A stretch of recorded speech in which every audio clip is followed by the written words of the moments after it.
All right, sports fans, how's everybody out there doing? William Martin coming at you one more time here on YouTube with another edition of the 300 Pounds of Sports Knowledge Podcast. Well, folks, the Final Four is set to kick off tomorrow. And I know that we really haven't seen that many upsets during this NCAA tournament, but make no mistake about it, this has still been an exciting tournament. And just for the second time in the history of the tournament since they expanded to at least 64 teams, all number one seeds have made it to the Final Four. And of course, the road to San Antonio is here. And, when you think about San Antonio, in the Final Four at the Alamo Dome. It has been home to some epic thrillers over the years. I mean, I think back to 1998, Stanford and Kentucky going to overtime in the first semifinal. Then we saw Utah upset North Carolina in the second one. I think back to 2004 in the national semifinal when Connecticut came back and upset Duke en route to winning the national championship.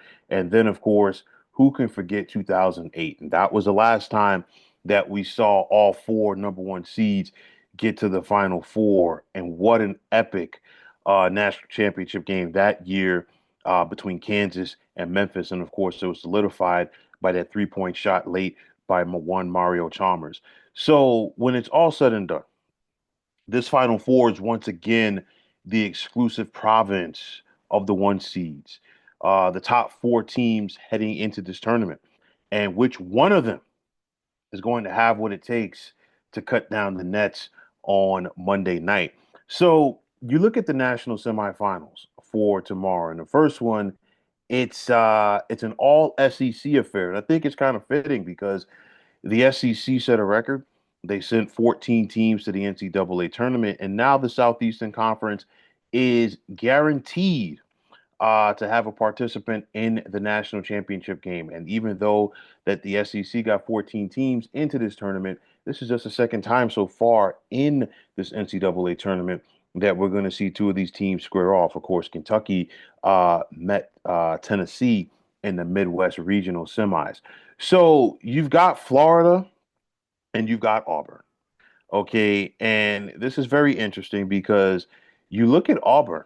Auburn comes into this NCAA tournament in a very unique category. Why? Because they have faced each team that has made it to the Final Four. And of course, Auburn is the number one overall seed in this NCAA tournament. There were some people who questioned that just due to the fact that the Tigers lost three out of their last four heading into the NCAA tournament. And of course, their head coach, Bruce Pearl, was not worried about it because you look at the teams they lost to at Texas A&M.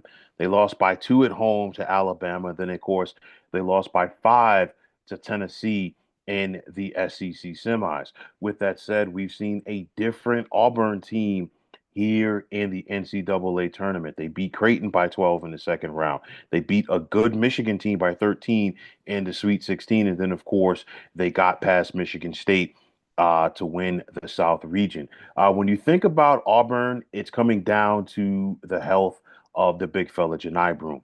We saw him sprain the ankle. We saw him hyperextend the arm in the victory over Michigan State. Gutted it out, came back out there, but you could see that he was favoring that right arm. So he's basically going to have about a week to get ready. How effective will that arm be? That's going to be the key for Auburn tomorrow night. A lot of depth on this team for the Tigers and Bruce Pearl, which includes the likes of Denver Jones. That's going to be important.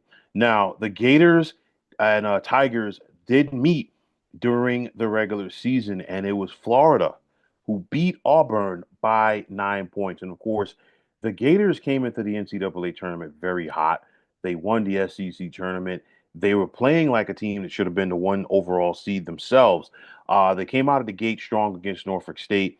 They had to pack a lunch to beat Connecticut in the second round. They had their way with Maryland in the Sweet 16, and they had to go to the woodshed, okay, to get past Texas Tech in order to get here. So you look at it with the Florida Gators, you got a lot of talent. They have the bodies up front. with the likes of Alex Condon and Thomas Howe. And then, of course, you look at the guard play with the likes of Elijah Martin, excuse me, a guy who was just in the Final Four 2 years ago of Florida Atlantic, and then Walter Clayton Jr. The Gators have the bodies, the Tigers have the bodies, and it's one of those when you're talking about conference opponents meeting in the NCAA tournament, you simply throw out the rule book because there is so much familiarity.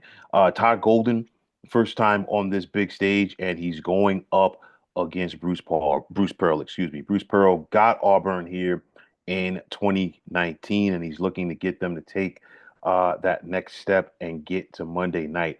I'm looking at this game right here. Florida is favored by 2.5. If I feel like if Jonhi Broome was completely healthy, I would lean to Auburn. But the way that Florida's playing, the size that they have up front, their guard play, I'm going to take the Gators to get past Auburn and get to the championship game. And then, of course, the other game that a lot of people are clearly talking about, you've got Houston and Duke, and you're going to see a lot of red in the crowd on Saturday night in San Antonio because we're talking about basically a 3 hour drive from Houston to San Antonio for this game. And of course, Cougar Nation, they're going to be out and about. But does Houston have enough to get past Duke? I mean, the Cougars right now, they're flying. They've won their last 17 in a row. Kelvin Sampson's team is playing lights out defense, and that's going to be important going up against this Duke team. Some similarities here because both of these teams went 19-1 in their respective conferences. The Big 12 is a darn good league, and Houston found a way to just lose one game within there. It was a 1 point loss back on the 1st of February against Texas Tech. Kelvin Sampson really has his finger on the pulse of his team. And if Houston's going to go out there and win this game because they're a 5.5 point underdog, they're going to have to do it with the guard play, with the likes of LJ Cryer, Emmanuel Sharp, and Milos Uzan. Okay, they're going to have to be important for this game. Duke has a size advantage up front, and that's going to be important because how are they going to be able to slow down the phenomenal freshman for the Blue Devils in one Cooper Flagg? But I think the ACC tournament showed us that Duke is just more than just Cooper Flagg. They've got talent on this team. Look out for a guy like Tyrese Proctor in this contest. And for Houston, I talked about their defense and what they've been able to do and how they've been able to shut people out. They just held Tennessee to 50 points on Sunday. Darn good Tennessee team. They limited Purdue to 60 points in the Sweet 16. Darn good team. And of course, they got past Gonzaga in the second round. On the flip side for Duke, their offense has been clicking. You look at it like this: Arizona's the only team that Duke beat in this tournament so far that it wasn't by double figures. They beat a good Baylor team by 23 points. They beat a very good Alabama team, okay, by 20 points, and they limited the Crimson Tide to just 65 points. It was one of those where during the regular season, I felt like Duke, once they got into their rhythm, they really weren't tested in the ACC. The ACC was not a good basketball league this year, but I think during this NCAA tournament, the Blue Devils have been able to flex their muscles. Now, like Bruce Pearl, Kelvin Sampson has gotten to the national semis, but he hasn't been able to get over the hump. He got Houston to this point, as well as Oklahoma once upon a time. Will he get over the hump and get to Monday night?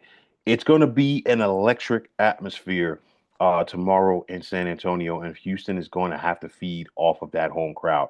But when it's all said and done, I don't know if the Cougars, they play good D, but they just simply don't have the size to go up against the Blue Devils. So when it's all said and done, I'm going with the Blue Devils and the Gators to get to the national championship game on Monday night. But folks, that is going to wrap it up. And as always, I want to take this time out to thank each and every one of you for tuning into the 300 Pounds of Sports Knowledge podcast here on YouTube. And I want to take this time out to thank all of you fine folks out there for tuning in. And if you haven't already, please feel free to subscribe to this channel as well as liking this podcast. Also, if you're on the X, formerly known as Twitter, Please feel free to follow me at 300 pounds of sports. And like I always say, if you follow me, it will be my pleasure to follow you right back. There's also the sports discussion group on Facebook at the Sports Depot 365, and you can check it out. Drop a line and be a part of one of the better sports debating sites going on social media.